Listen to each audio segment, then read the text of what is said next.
Le Conseil constitutionnel a mis à jour aujourd'hui la liste des candidats à la présidentielle disposant des 500 parrainages requis. Ils sont 7. Désormais, Marine Le Pen figure sur cette nouvelle liste, tout comme vous, François Asselineau. Bonsoir. Bonsoir. Soyez le bienvenu. Merci. Qui êtes-vous ? Eh bien, je m'appelle François Asselineau, j'ai 59 ans, je suis marié, j'ai 2 enfants, diplômé d'HEC, ancien élève de l'ENA, inspecteur général des finances, actuellement en disponibilité, et j'ai une carrière administrative et également dans des cabinets ministériels dans les années 90 notamment. Un pur produit du système alors ? On pourrait dire ça, mais vous savez, moi, les qualificatifs, tout ça n'est pas très important. Ce qui est important, c'est ce que les analyses et ce que l'on propose comme programme. On va y revenir évidemment. Les Français. En 2012, vous n'aviez obtenu que 17 parrainages. Comment avez-vous réussi cette fois à passer la barre des 500 ? Alors en 2012, il faut savoir que j'avais créé un parti politique qui s'appelle l'Union populaire républicaine. Vous êtes le président. Dont je suis le président. Que j'ai créé en 2007, le 25 mars 2007, le jour du 50e anniversaire du traité de Rome qui crée le marché commun. Et j'ai créé ce parti politique pour appeler les Français de tous les horizons, de droite, du centre ou de gauche. Vous aussi, vous incarnez la droche alors ? À se rassembler. Moi, j'ai un projet très précis et très particulier. Je ne cultive pas l'ambiguïté permanente. L'objectif est de sortir de l'Union européenne, de l'euro et de l'OTAN. Alors en 2012, 5 ans après, nous n'étions encore qu'un groupuscule. On avait à peu près 600 adhérents. Et par ailleurs, l'idée de sortir de l'Union européenne était une idée qui passait objectivement très difficilement auprès des maires. Et puis nous avions très très peu de militants. Mais depuis 5 ans, il s'est passé beaucoup de choses. D'abord, notre mouvement politique est passé de 600 à 17 000. On vient de franchir les 17 000. Aujourd'hui même, on vient de franchir d'ailleurs les 300 adhésions dans la journée. Ça, c'est la première chose. Donc, on a évidemment beaucoup plus de démarcheurs qui ont pu aller voir des maires ruraux. Il se dit effectivement que vous avez un réseau de militants surmotivés, acharnés, voire à la limite du harcèlement. Oui, mais parfois. évidemment, c'est normal parce que quand ce parti s'est présenté aux élections régionales en 2015, a présenté 1971 candidates et candidats. Nous avons obtenu 190 000 suffrages, ça n'est pas rien, c'est 0,9% des suffrages, ce qui n'est pas énorme par rapport à 100% des Français, mais comme il n'y avait que 2 ou 3% des Français qui nous connaissaient, faire 0,9% quand 2 ou 3% des Français vous connaissent, c'est très important. Mais aujourd'hui, vous pensez sérieusement pouvoir succéder à François Hollande en mai ? Écoutez, oui, alors là, j'estime en tout cas, en matière d'expérience, en matière de réflexion, en matière d'organisation générale de l'État, j'ai une expérience et une carrure, si je peux me permettre, très supérieure à la plupart des candidats. Vous maîtrisez les arcanes du pouvoir. Est-ce que vous sillonnez, vous aussi, comme la plupart des candidats, le terrain ? Écoutez, est-ce que vous allez à la rencontre des Français ? J'ai fait 480 réunions publiques depuis 10 ans. Et depuis le 1er septembre, j'en ai fait 12 ou 13 déjà. Donc je suis au contraire celui qui suis allé le plus à la rencontre de mes compatriotes. Votre colonne vertébrale idéologique, comment vous la présenteriez ? Le souverainisme, c'est un peu votre créneau ? Est-ce qu'on peut le dire comme ça ? Non, j'aime pas ce mot de souverainisme parce que c'est un mot ambigu, qui ne veut pas dire grand-chose et qui est en fait un peu dépréciatif. Est-ce que vous auriez imaginé qu'on ait qualifié Charles de Gaulle en 1940 de souverainiste ou Gandhi en 1947 de souverainiste ? Non. Nous sommes un mouvement de libération nationale. Et pourquoi ? Parce que nous estimons que la France n'est plus souveraine, c'est-à-dire ce ne sont plus les Français qui décident de la politique et de leurs choix économiques et sociaux. C'est ce qui fait que vous voulez la sortie de la France de l'Union européenne et de l'OTAN. Et de l'euro.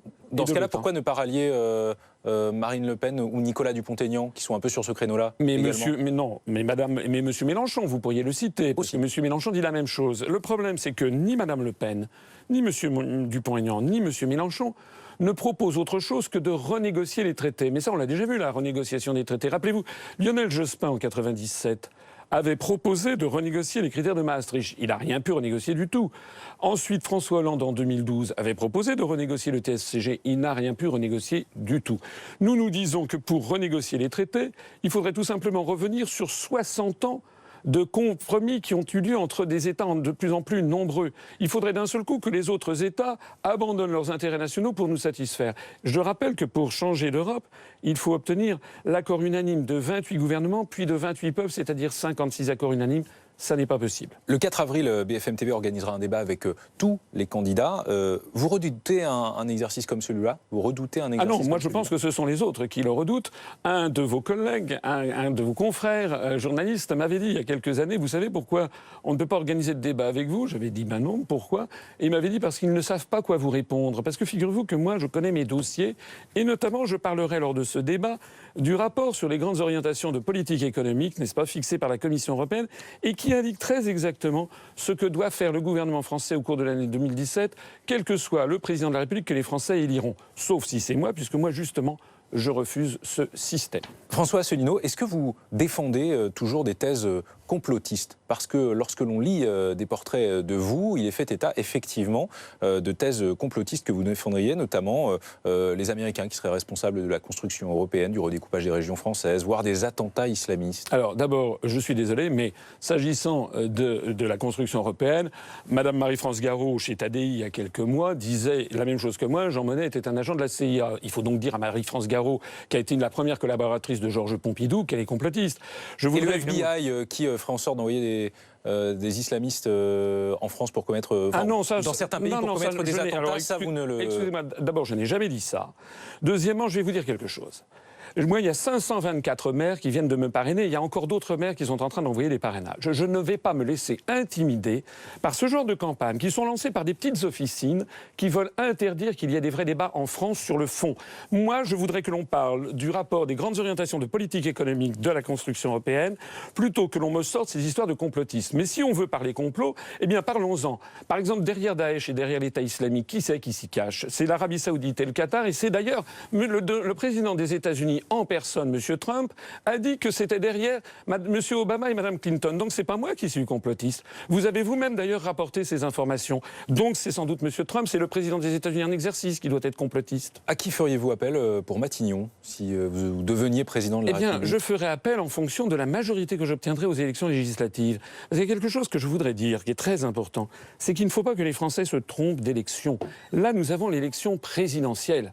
Les élections législatives, ça sera au mois de juin. Et en fonction de ce que les Français choisiront comme députés, il y aura une majorité. Et vous avez des noms en tête Mais je ne suis pas sûr d'avoir une majorité à l'Assemblée nationale. D'ailleurs, ni M. Hamon, ni M. Macron, ni M. Fillon, ni Mme Le Pen, s'ils étaient élus, ne sont sûrs d'avoir une majorité. Ce dont je suis sûr, moi, c'est que l'élection présidentielle vise à élire le chef de l'État dont le droit et dont le pouvoir est fixé par l'article 5 de la Constitution. Je me permets de le dire.